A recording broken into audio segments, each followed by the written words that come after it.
The atmosphere inside the Today with Jenna and Friends studio buzzed with that warm, familiar morning show cheer, but beneath the laughter and coffee chatter, an unusual tension hummed quietly, the kind that only seasoned producers could sense before anyone else realized that something dramatic was about to unfold.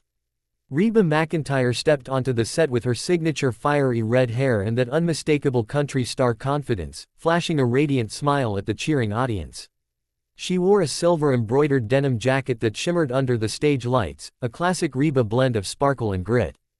Jenna Bush Hager greeted her with open arms, excitedly announcing it was going to be the most fun segment of the week.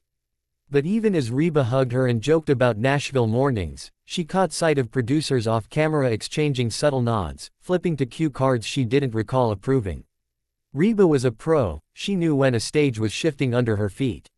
Something unexpected was coming, and though the viewers watching at home had no idea, the studio was just seconds away from a clash that would leave the morning show world buzzing for days. 2. The interview started innocently, with Jenna asking about Reba's newest tour, her latest hosting duties, and an upcoming project she had teased on social media. Reba answered with her usual charm, slipping in humor that made the audience chuckle. But then, Jenna shifted in her seat, holding a card she hadn't discussed during rehearsal. "Now Reba," she said with a tight smile, "there's been a little chatter about your comments last week," the audience murmured, sensing the pivot. Reba blinked, her smile freezing for half a second. Jenna continued, referencing a quote that tabloids had taken wildly out of context. Reba's expression changed, still polite, but her eyes sharpened like a storm gathering. She answered calmly, clarifying the truth, but as Jenna pushed the topic further, trying to balance journalistic prodding with morning show gentleness, the tension crackled. Reba folded her hands in her lap, her posture straight as an arrow, signaling she was not amused. 3. Jenna, still smiling but clearly following direction from the control room, pressed the subject again. Reba's southern charm thinned noticeably. She leaned back, crossed her legs, and said, "Well, I'm not sure where you heard that version of it, honey." The audience laughed nervously. Jenna attempted to soften her tone, but another cue card was handed to her mid-sentence, and she hesitated before reading it aloud. This time, it involved a rumor Reba had already debunked on multiple shows. Reba stared at the card, then at Jenna, her eyebrows raised as if to say, "We really doing this on live TV?" The tension in the room shifted so quickly that even the band looked uncomfortable.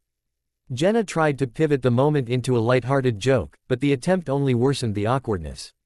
Reba exhaled slowly through her nose, the way someone does when they're deciding whether to stay graceful or unleash the truth.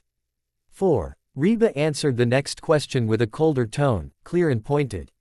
She explained the situation firmly, but Jenna, following producer instructions, brought up yet another twist.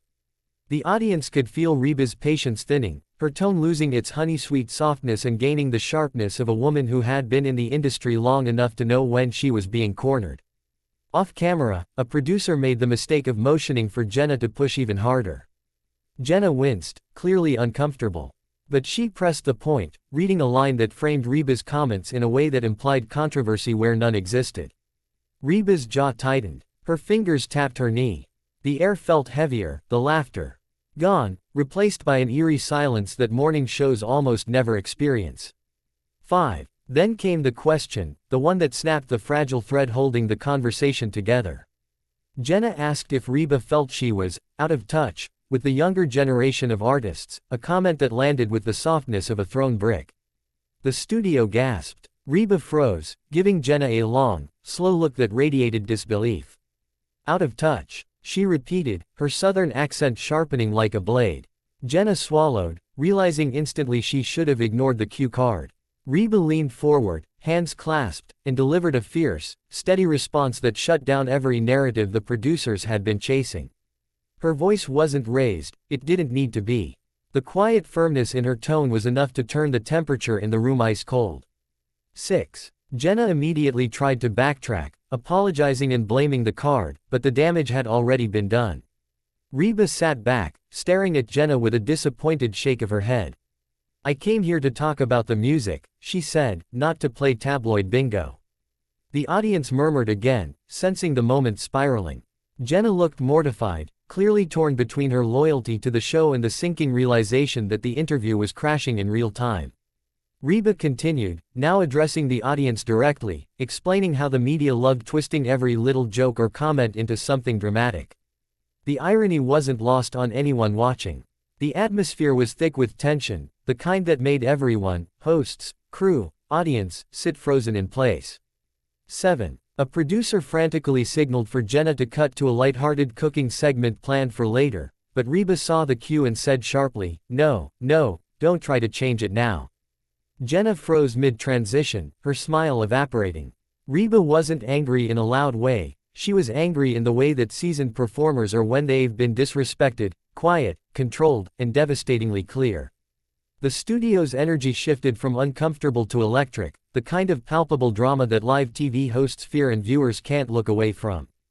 Jenna tried again to apologize, but Reba held up a hand, stopping her. "If you wanted controversy," she said evenly, "you should have found somebody else." 8. The audience sat in absolute silence as Reba stood up, slowly and deliberately, adjusting her jacket with the calm focus of someone refusing to be made into a spectacle.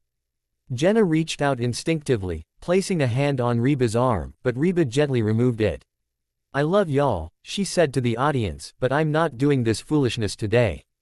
Off camera, producers were scrambling, waving their arms, mouthing "Don't leave." Reba glanced toward the crew, her expression unamused. She had built a decades-long career on authenticity, respect, and professionalism, and she wasn't about to let a morning show reduce her to clickbait fodder. 9. Jenna stood up too, desperate to salvage the moment, apologizing again and insisting it wasn't her intention to upset Reba. The sincerity in her voice was clear, but the damage had already been done. Reba offered a polite nod, not forgiveness, not agreement, just acknowledgement, and started walking toward the edge of the set. The cameras were still rolling. The audience, unsure whether to clap, stay silent, or gasp, did all three in a confused wave. Jenna called after her, "Reba, please, we can reset." But Reba didn't turn around. She walked with the controlled calm of someone who had made her decision long before the show realized it was losing control. 10. Reba stepped off stage just as the band nervously struck up a transition melody, trying to cover the chaos. Jenna returned to her seat, visibly shaken, forcing a trembling smile as she apologized to viewers and promised they'd move on to something fun right after the break. But the audience knew what they had witnessed, a rare, raw, unscripted moment where a legend refused to be mishandled.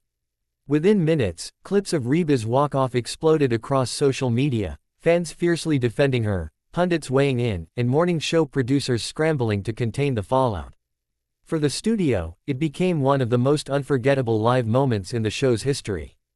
And for Reba McEntire, it was another reminder to the world, she didn't need drama to stay relevant, but she sure as hell wasn't afraid to shut it down when it walked into her spotlight.